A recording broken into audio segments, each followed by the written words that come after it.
Hey, hola a todos y bienvenidos a una pequeña video reacción que digamos, perdí una apuesta con una amiga mía y dije que si la perdía tenía que leer o ver HomeStuck.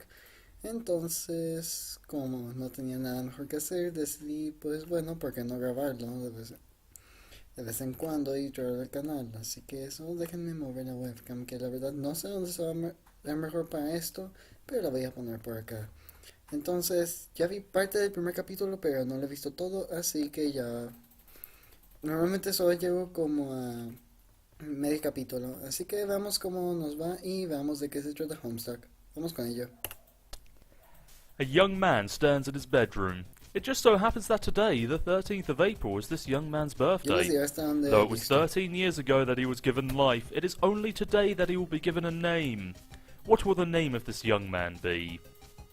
You choose to enter his name. Zeusmel Pooplord. Try again, smartass. John Egbert. Yes, let's go with that, shall we? John Egbert decides to examine his room. Your name is John. As was previously mentioned, it is your birthday. A number of cakes are scattered about your room. You have a variety of interests, but you have a passion for really terrible movies. You like to program computers, but you are not very good at it. You have a fondness for paranormal lore, and you are an aspiring amateur magician. You also like to play games sometimes. What will you do, John? John will quickly retrieve his arms from the drawer. Your arms are in your magic chest, Poop Lord. Remove the cake from the magic chest for him. Out of sympathy for John's perceived lack of arms, you pick up the cake for him and put it on his bed. John quickly retrieves his arms from the magic chest. You receive your fake arms from the chest. You use these for hilarious antics. You capture log them in your Silodex, but you have no idea what that actually means, though. There are other items in the chest. Go on, John, look inside that chest. In here, you keep an array of humorous and mystical artifacts, each one a devastating weapon in the hands of a skilled magician or a cunning prankster. You are neither of these things.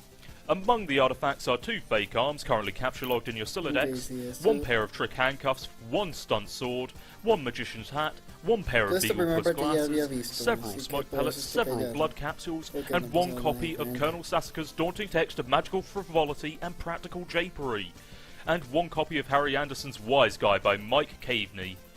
Some of this stuff may come in handy at a later point, but for now, you just decide to take the smoke pellets. You stow the smoke pellets on one of your capture log cards in your Silodex. You still aren't totally sure what that means, but at least you're starting to get a hang of the vernacular at least. You have 2 empty capture log cards remaining, and John tries to equip his fake arms.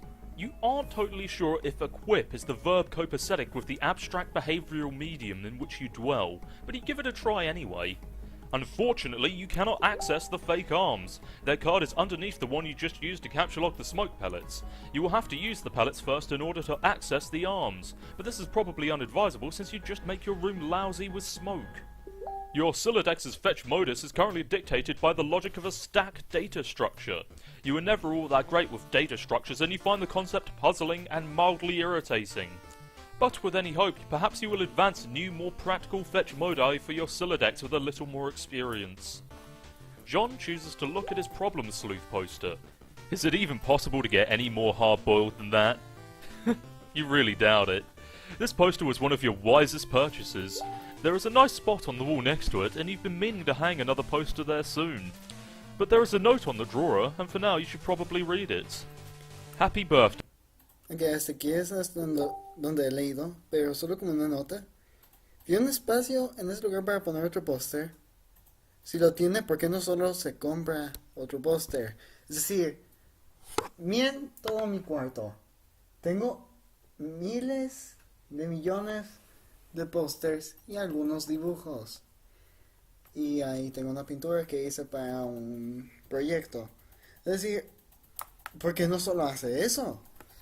Ok, déjenme regresar esto aquí. Mucho mejor. Bueno, hasta aquí es hasta donde yo he visto, así que... Hey son, I am so proud of you. The note is rich with the aromas of fatherly aftershaves and colognes. Beside the note is a rolled up poster. Take the poster. Another birthday artifact. You wonder what is printed on the poster. You'll need some way to hang it on your wall. You should probably acquire some hammer and nails, as they will come in handy, especially for just such an occasion. You first place the hammer into your Silodex, but for now all of your capture log cards are full. You wonder what will happen if you try to take the nails. You guess it doesn't hurt to try. You capture log 4 nails into the top card and push all the artifacts down a card. The fake arms are pushed entirely out of the deck. Oh well, they're probably completely useless anyway, but you don't want to do that again unless you want to drop the smoke pellets and suffer the consequences. In any case, you feel like you have gathered enough things to get down some business and do some really important stuff. The next thing you do will probably be exceptionally meaningful. And suddenly it passes through his mind that he should squawk like an imbecile and shit on his desk. This is the dumbest idea you've had in weeks. Stupid, stupid, stupid! And yet, the polished surface of your desk, it beckons. Instead, you merge the top 2 cards, combining the nail with the hammer. The hammer and nails are now capture logged on the same card and can be used together. And now this places it in an ideal position to use it on the poster. You use the hammer and nails in conjunction with the card beneath it. Now you may nail the poster to your wall. You use the hammer, nails and poster on the blank space on the wall. Oh, it's glorious, exactly what you wanted. The old man really came through this time. But for now, John chooses to examine his Con Air poster. Put the bunny back in the box. I said, put the bunny back in the box. Why couldn't you put the bunny back in the box? ¿Qué mierda está hablando? Bueno, ya acabó el primer capítulo. Vamos a aventarnos el segundo, porque ¿por qué no? Morgan Freeman's No voy a ir genteel, aventando los homespun capítulos. mannerisms were perfect qualities for a president residing over a crisis. Oceans rise, cities fall, and hope survives. Wow. Films about the impending apocalypse fascinate you, plus a black president. Now you've seen everything. After examining your calendar, you've realised you've marked your birthday the 13th of April. Another day you marked was supposed to be the arrival date for the highly touted Suburb Beta launch. It's been 3 days already. It's starting to become a sore subject with you. But perhaps you should eat some cake. You are sick to death of cake. You've been eating it all day and you have no intention of clogging your Silodex with it either. The cake stays put for now. You hear a notice from your computer. Someone is messaging you. You pull up to your computer. This is where you spend most of your time. You decorated your desktop with some rather handsome wallpaper which you made yourself. You're really proud of it. Your desktop is also listed with various programming project files. You are so bad at programming sometimes you wonder why you even bother with it. Your PestaChum application is flashing. Someone is trying to get in touch with you. Only one of your chums is logged in. He sent you a message. Hey, so, what sort of insane loot did you rake in today? Got a little Monsters poster. It's so awesome. I'm gonna watch it again today. The apple juice scene is so funny. Oh, hell, that's such a coincidence. I just found an unopened container of apple juice in my closet. It's like fucking Christmas up in here. Okay, that's fine, but I have one question and then a word of caution. Have you seen a movie called Little Monsters starring Howie Mandel and Fred Savage? But the seal on the bottle is unbroken. Are you suggesting someone put piss in my apple juice at the factory?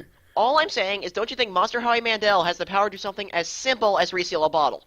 Try using your brain, numbnuts. Why did the fat kid, or whoever drank it, know what piss tasted like? I mean, his reaction was nigh instantaneous. It was the 15th day in a row Howie Mandel peed in his juice. Okay, I can accept that. Monster B-list celebrity douchebags are cunning and persistent pranksters. Also, Fred Savage has a really punchable face. But who cares about this? Let's stop talking about it. Did you get the beta yet? No. Did you? Man, I got 2 copies already. But I don't care, I'm not gonna play it or anything. The game sounds boring. Did you see how it got slammed in Game Bro? Game Bro's a joke and we both know it. Yeah. Why don't you go check your mail? Maybe it's there now. You see the view of your A ver, ¿por qué alguien se compraría 2 copias de un juego? Eso solo se haría si una copia se rayó o se descompuso o algo así. Pero, ¿por qué comprarse 2 copias de un solo juego? Eso alguien me va a tener que responder. yard from your window. Hanging from the tree is your tire swing. In a kid's yard, a tree without a tire swing is like a proper gentleman without a monocle. That is to say, he can hardly be considered a terribly proper gentleman at all. And there beside your driveway is your mailbox. The little red-arm swheely-dilly thing, or whatever it's called, is flipped up. What the hell is that thing called anyway? You do not have time for these semantics. The red flippy leather thing means that you have new mail, and that means that the beta might be here. You are about to hurry downstairs when you hear a car pull into the driveway. It looks like your dad has just returned from the grocery store and, oh, great, it looks like he's beating you to the mail. If you go downstairs to get it, he will likely monopolise hours of your time. You decide to chill out up here for a while until the dust settles. Sometimes you feel like you are trapped in this room, stuck, if you will, in a sense that possibly borders on the titular. And now your chum is pestering you again. The clockwork of friendship turns ceaselessly, operating the swing lever dealies of harassment in perpetuity. Whatever, the dude can just hold his damn horses. You know, you've put countless man-hours into this assortment of quality titles. But for now, you decide to consult with the Colonel's bottomless wisdom. Good grief, this thing is huge. You could kill a cat if you dropped it. But to really dig into this hefty book, you will have to capture log it. You are not really sure if you are ready to logjam your other artifacts beneath it just yet. Capture log fake arms again. What did you just say? You don't want to clog up your... Oh, Jesus. In a momentary lapse of concentration, you accidentally capture log the arms again. Looking towards your computer, you don't think the situation is quite dire enough to go all the way to rancorous, but you still feel the PestaChump client should reflect your mood change in some way. Bully will have to do, you guess. This, unsurprisingly, does nothing whatsoever. Oh, right, you forgot your chum is still pestering you. Is it there? Please say yes. Maybe you can play with TT. She's been pestering me all day about it. She's macking on me so hard all the time I start to feel embarrassed for her. I mean, not that I can blame her or anything. Yes, it's understandable because you're really attractive. I'm attracted to you. Thank you. Okay, no, I don't have it yet. My dad has the mail. I guess I have to go get it and see if it's there. And I've been busy spending all afternoon shitting around with my stupid Silodex. It's so frustrating. What's your modus? What? How do you retrieve artifacts from it? Oh, like one at a time, I guess. And if I put too much in, something falls out. Stack? What is yours? Hash map? My bro taught me a few tricks. He basically knows everything, and is awesome. What the hell is that? You should probably brush up on your data structures. I guess. Did you at least allocate your strife specibus? Nah. It could free up a card for you, plus let you attack stuff whenever things get too hot to handle, which is never. What have you got? Well, I got a hammer, but it's trapped under some arms.